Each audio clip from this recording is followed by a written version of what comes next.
Hello everyone, konbanwa taguan tomodachi dems, my beautiful viewers. Today we're going to be watching the psychology of people who are too aware. I haven't watched this video. It's by Apex Psychology. He uploaded it 1 month ago. It's got 2.5 million views. Hopefully it can be a video full of substance. Let's begin. There is a certain kind of person who is very strange. They walk into a room and almost instantly feel that something is off. No one is raising their voice. There's no drama, but their brain has already finished scanning everything. An avoided glance, a forced smile. Yeah, I'm one of these people. I notice a lot of things, but that's because I've trained myself to notice them. So ever since childhood, I would hold myself back just for the sake of peace and stability for others. A sentence that sounds normal, but is full of hidden fake energy. Many people think this kind of observation is a superpower, a wonderful gift. No. But the truth is, this sharp awareness is actually a psychological trap. The problem is that their brain has no off switch. They can't just enjoy the moment. They take it home, pick it apart, analyze it, and replay it in their head again and again. This happens to me all the time at work.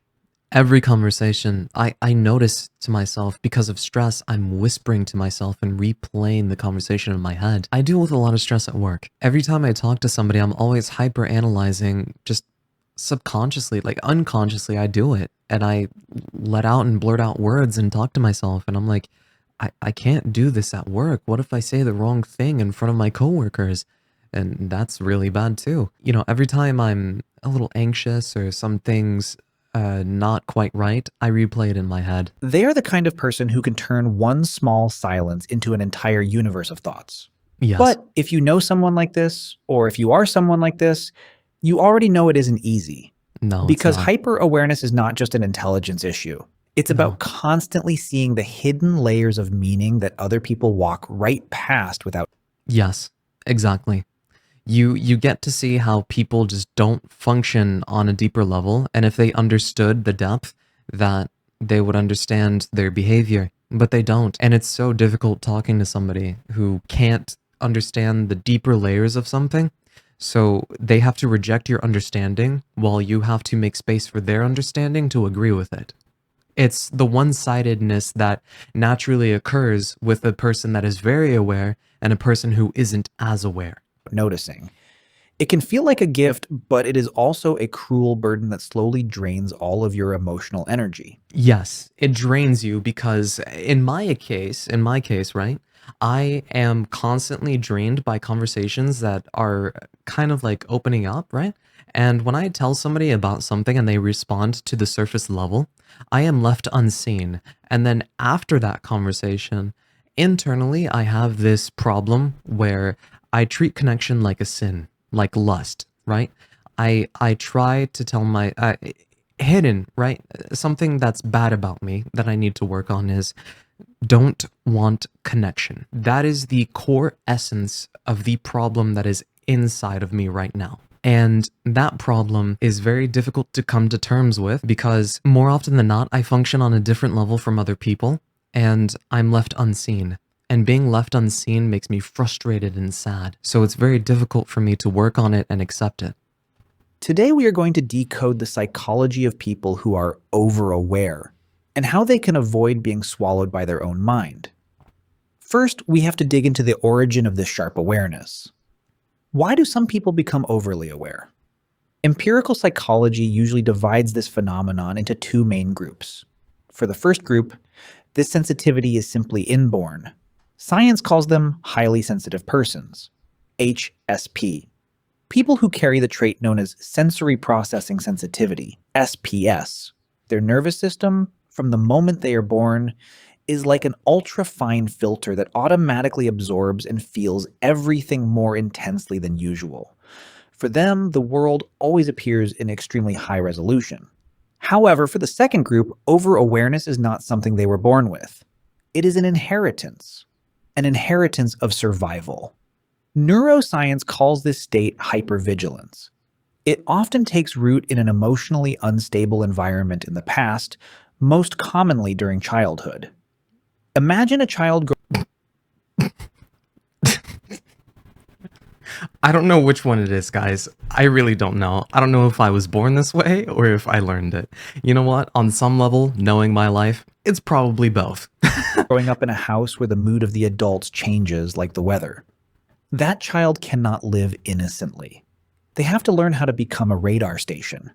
They Yeah. might have been the kind of child who memorized the sound of car tires rolling into the garage, just to know whether their father was coming home drunk or sober. They learned to hear the sound of a kitchen cabinet slamming and measure how angry their mother was. For me, it's footsteps. I'm so anxious when I hear footsteps outside of my door, when I hear noises, right? Like that. Like a knocking outside of my door, footsteps outside of my door. It is so anxiety inducing to the point where if my family visits, I cannot stay inside of my room until they're gone. In fact, I keep my door open if I even try to go back to my room. And that's why I tell my family, I need my space. Please don't come over unless you're saying so, and please have limited contact with me. Because it's to a point where the relationship is very strained. And finally, they've given me space, and I'm allowing them more privileges and freedom around me. And we're getting to a better relationship now. They're finally learning how to deal with me.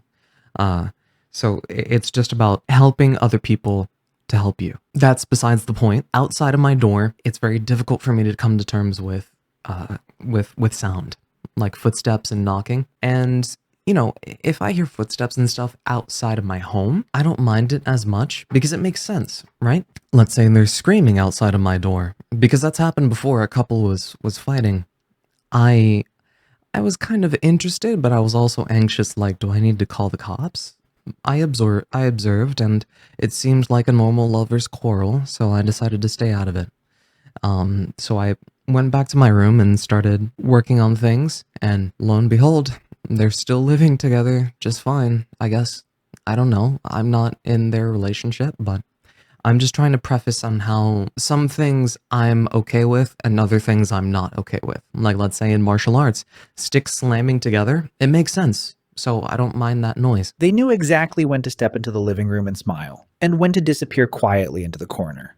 Biologically speaking, their amygdala, the brain's danger alarm center, has been constantly activated. It records a message. This environment is not safe. I have to keep scanning to avoid danger. No one taught them this. Their nervous system automatically built a network of neurons to help them predict emotional disasters before they happen. Yes, actually. You follow the behavior, the signs, the details that you see and observe from the person, and you gauge and create a trajectory to see whether you can find a proper avenue of least resistance or a good conversation or a good situation. You try to predict bad things and avoid them like it's a minefield, to the point where every conversation feels like a diplomatic mission. Ridiculous. And over time, that survival vigilance transforms into awareness. That awareness grows so deep that it becomes part of their identity. Yes. When they become adults, they often look back and blame themselves. Why do I always overthink? Something Yes. must be wrong with me. Yes. But no, they are not broken. They are simply carrying a kind of intelligence that was shaped by survival. The shield that once protected them has now fused into their skin. So when that shield, that massive awareness enters adult life, Right. how does it actually show up? Let's move to sign 1, living in constant analysis mode. This is the first hurdle that you need to go over.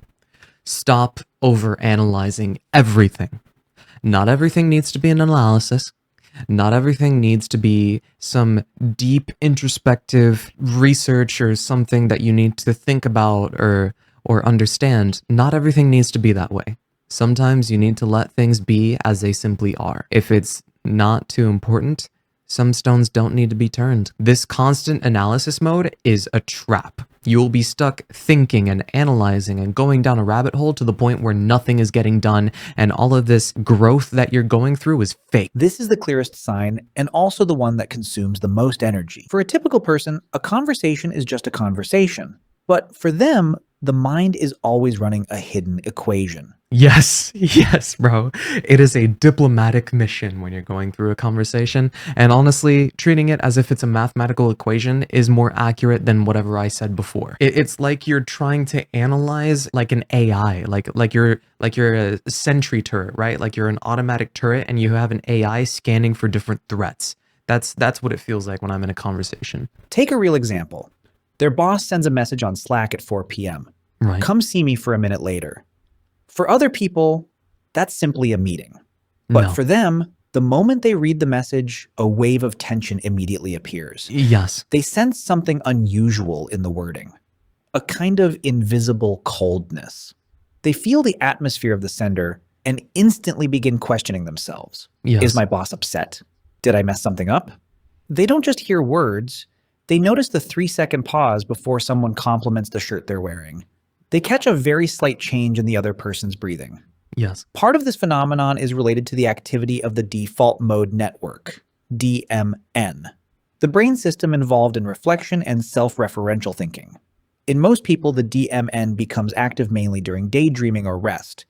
But in people who are overly aware, this network tends to be more active, which makes the mind slip into constant analysis and interpretation.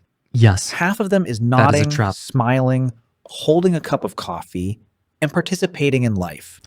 And the other half is constantly analyzing and worrying about the opinions of others and everything in between. You're thinking about yourself, you're thinking about others. It is a fractured cognitive dissonance. It is a mind that is split into two and is so draining that you need to stop that. Anybody who's doing this needs to stop that. If you don't know how to stop, learn how to stop. Because this is one of the biggest things that is draining your energy. You have an energetic body, but your spirit is too heavy, and it is draining you of all of your energy. No good. You need to build a presence within the world, free from thinking so much about thinking and thinking so much about others and worrying so much about why you do the things that you do. You need to simply do. But the other half is taking notes, comparing details, and analyzing everything. Yes. The result is that their mind rarely gets any real rest. Yes. They can feel exhausted even after spending the whole day sitting in an office, Yes. because their brain has just finished running a hidden marathon. That analysis does not only point outward, it turns the camera inward, creating sign 2, hyper self-awareness. Yes. In psychology, metacognition is the ability to think about your own thinking. Yes, metacognition is something that is, I believe, a little too rare in today's age, okay? Even having metacognition, it's not a sign of intelligence just by simply having it. Sometimes metacognition is, maybe this wasn't the best decision.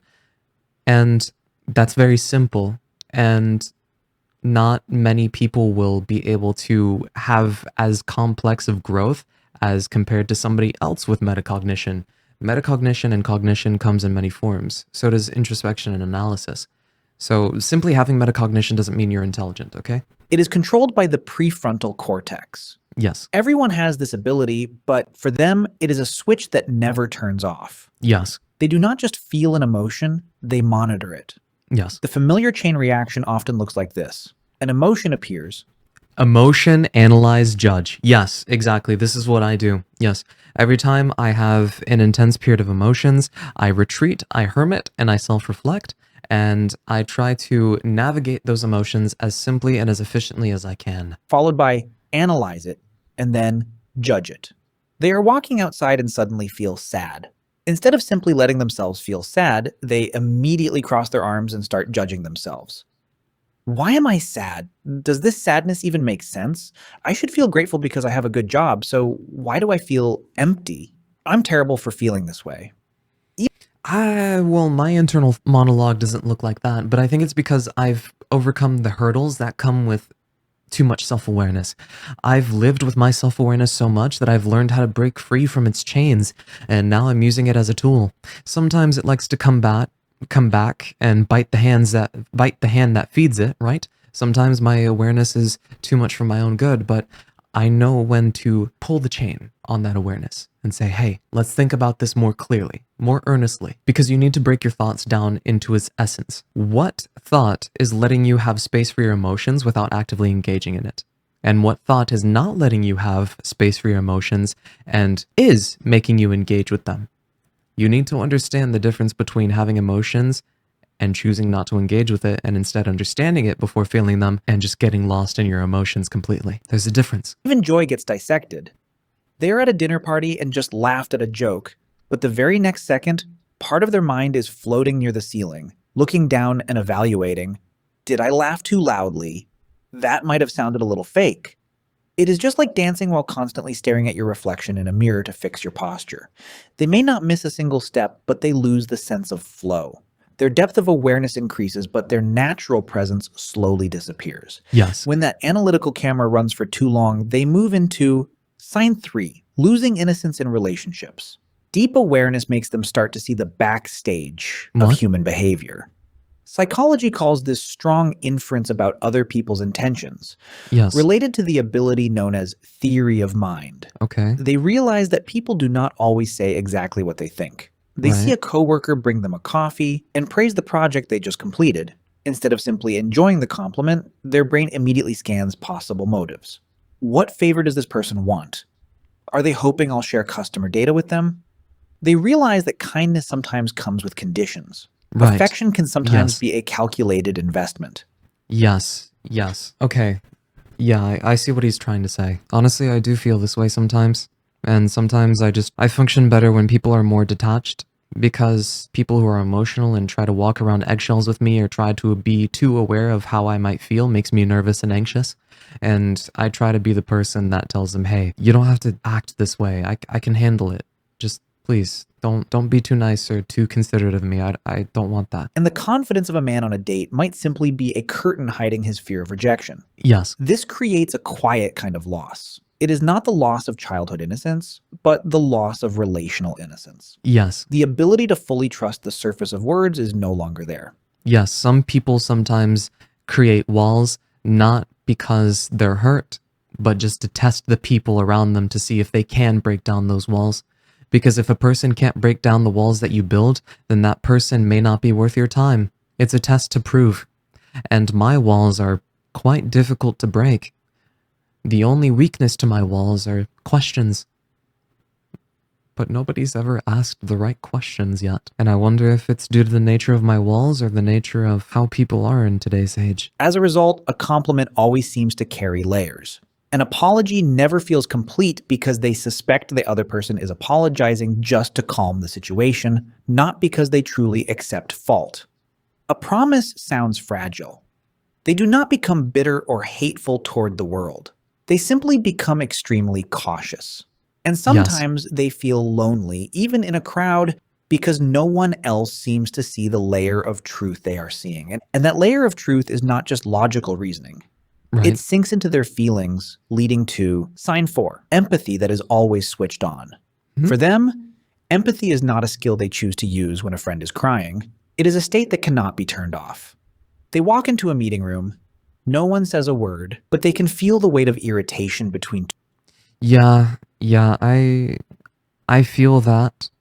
I do, but I choose to try and ignore it when I can, because if I get lost in that atmosphere, I will become corrupt and I won't think properly or think straight. And I need to have cohesion and harmony within myself and not crumble under what's around me. And I guess that's another thing that's another hurdle that I broke through. Because if I'm too anxious or nervous based off of how things feel, then how am I supposed to defend myself? How am I supposed to help someone? How am I supposed to properly talk about things or avoid an argument? It's about keeping calm, because sometimes you need to let the river flow. If things are going to go that way, if things are going to be tense, let them be tense. Go ahead. Welcome the tension, because those are the moments that you get to test who you truly are. Two coworkers. Their mind works like a sheet of absorbent paper. Psychology calls this ability cognitive empathy. But for people who are overly aware, it does not stop at understanding with the mind.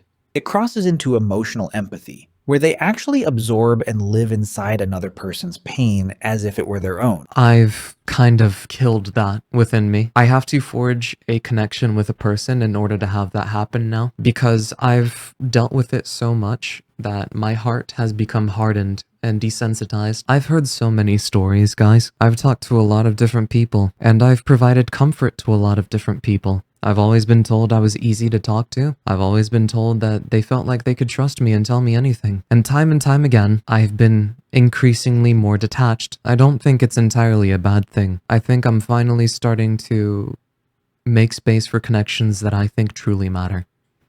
Connections that I think should be in my life, rather than just passively having those connections. This phenomenon is closely connected to neural systems that process empathy, especially mirror neurons. When they see someone expressing emotion, these neurons in their brain activate as if they themselves are experiencing that same emotion. But for an overly aware person, it becomes absorption. Someone sitting next to them on the bus taps their foot with nervous energy, and suddenly their own heart starts beating faster. A friend talks about their divorce, and after they go home, that pain sits in their chest for 3 days. What is the result? They become the emotional regulator for everyone around them. They know how to soften their voice and choose careful words to calm the atmosphere.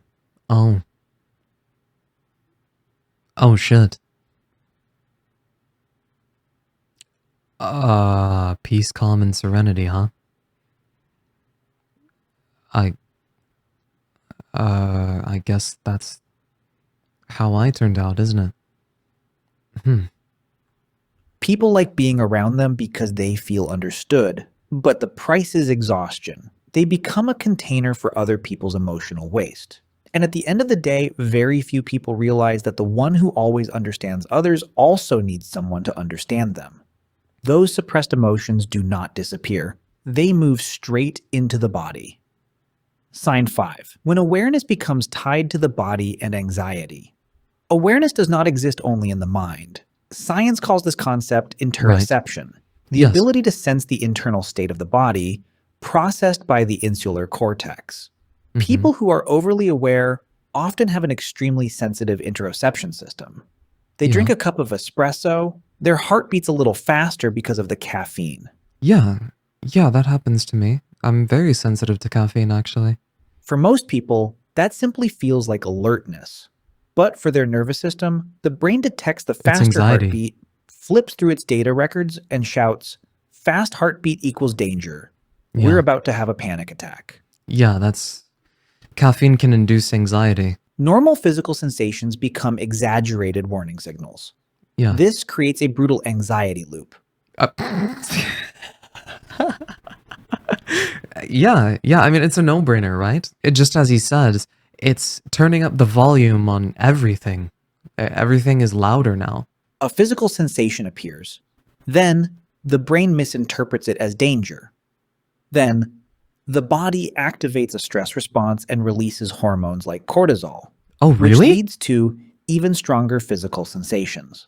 Wait, what? The result is that their body becomes a constant stream of emergency data.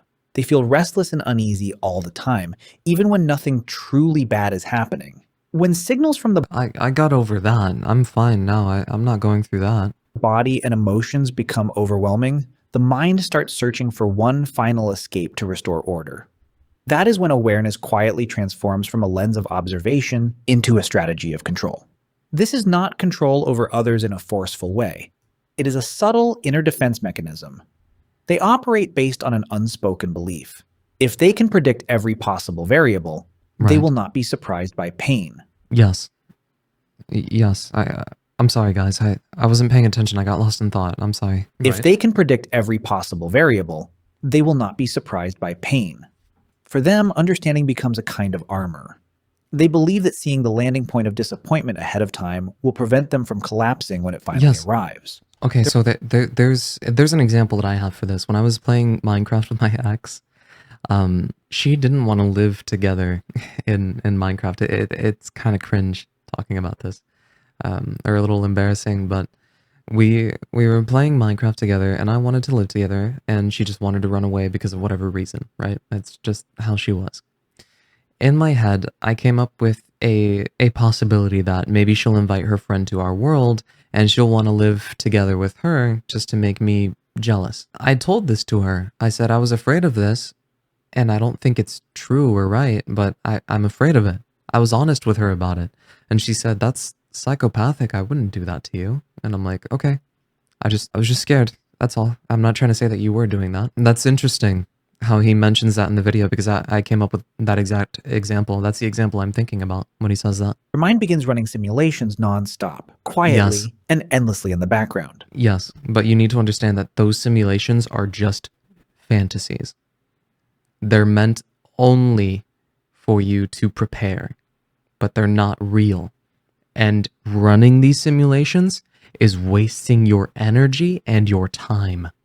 They ask themselves, what if that person suddenly pulls away? What if everything they are working so hard to build disappears tomorrow? Then let it. Then let it. You can't control everything. Let life be life. Life is indifferent to your experience. Just let things happen. You don't have to react to everything. And you can't take away every trap or mine in the minefield. If the worst situation really happens, how should they react so they do not fall apart? This leads to a state called analysis paralysis. They get Yes. trapped inside a maze of assumptions, Yes. living in 10 different versions of the future while dissecting every possible risk, Yes. even when the present moment has not fully happened yet. And this can come in many different levels and forms. It's 10. Sometimes it's not 10 situations. Sometimes it's 5 situations. Sometimes it's 50 situations that you're thinking about. Sometimes you're thinking about 3 situations at once. Sometimes you're only thinking about 1 situation at a time, but they're coming in back to back to back. While dissecting every possible risk, even when the present moment has not fully happened yet. This constant vigilance keeps them from ever fully belonging to the present. Yes. The cruelest result of this protective strategy is the trade-off it creates. You deny yourself joy. Yes, you deny yourself a lot of joy. Not only because you are seeking out safety and potentially ruining your chances to experience joy, but you're also living so much in your head that you're not present in the world around you, and you keep denying yourself joy just automatically because you're too busy worrying instead of actually living. When you stop worrying so much and you practice that, you'll notice that your body becomes a lot lighter. That's because your spirit becomes lighter. In trying to stay ahead of pain, they slowly step outside their own life. Instead of participating in the flow of life with all its uncertainty and beauty, they begin managing life like a high-risk project. Protection replaces presence, leaving them exhausted from constantly guarding against the ghosts of the future. Yes. So what can overly aware people do? They cannot simply turn off their awareness. It is like asking someone with perfect vision to try to see everything as blurry. You simply accept the awareness and you allow that awareness to function on its own, but only for the present and the world around you. You understand the simulations are there, but you pass them off and you focus back onto what's in front of you. You simply walk. You simply live. You have that awareness. Use it. Don't turn it off. Redirect that energy somewhere else. The solution is not to become less aware. The solution is to stop carrying everything. In psychotherapy, this usually involves setting emotional boundaries and adjusting patterns of thinking. They need to learn how to notice things but refuse to absorb them. People Exactly. who manage to move beyond this burden often anchor themselves in 3 freeing principles. First, Nice. not every silence is a hidden message. Yes. If someone replies slowly to a text, sometimes they are simply exhausted. Mhm. If a coworker walks past without smiling, maybe they just have a headache. Yes. They learn not to personalize everything. Mhm. Second, not every emotion that appears needs an action to solve it. Yes. Anxiety may show up. Instead of rushing to analyze why, they simply say, "Oh, my heart is beating fast. It's just a physical sensation." They Yes. observe it without judgment and let it pass. Let it pass like water. Yes. Yes. Third, not every insight needs to be spoken or acted on. Yes. They may see someone's insecurity clearly, but they do not have to become that person's therapist. Mm-hmm. They may notice instability in a relationship, and sometimes the best response is simply to step back. They begin to realize that clarity is only a gift when it comes with boundaries, knowing what belongs to them to handle and what belongs to the world to leave alone. Yes. When they practice this kind of letting go, something remarkable begins to happen. you feel Their lighter. awareness does not disappear. It softens. It matures. They Mhm. still see deeply into human nature, but they no longer cling to the flaws of others. They can still feel the energy of a room very strongly, but they are no longer pulled into its current. Yes. The shift happens inside them. They move from using awareness to predict to using it to be present. They Yes. Yes. Oh my God. He's saying all of the things that I was saying. Holy shit. move from fear to curiosity. Yeah. Instead of analyzing whether someone's smile is fake, they simply enjoy a sunny afternoon and a good cup of coffee. Yes. Their life finally becomes lighter, not because the outside world becomes simpler or because people suddenly become less complicated, The world is still full of contradictions. Life becomes lighter because they stop trying to carry every equation of the world on their shoulders at the same time. They Yes. cannot turn off the ceiling light in their mind, but they can change its intensity. They Yes. can turn it from a sharp laser that exposes every flaw into a warm candle. A candle bright enough to understand human fragility, yet gentle enough to warm themselves as well. Yeah. These are the people who think deeply, the people who feel deeply. If you ever look at them and notice their quietness, understand that it is not indifference. It is a beautiful form of wisdom, a wisdom that has learned to understand life instead of being imprisoned by it. If this feels familiar, if you see yourself somewhere in the world of overly aware people, leave a comment about the sign that fits you. I hope I'm wise. Anyways, if you enjoy the video, please let me know. Thank you so much for watching, and I'll see you in the next one. Like, comment, and subscribe. Bye.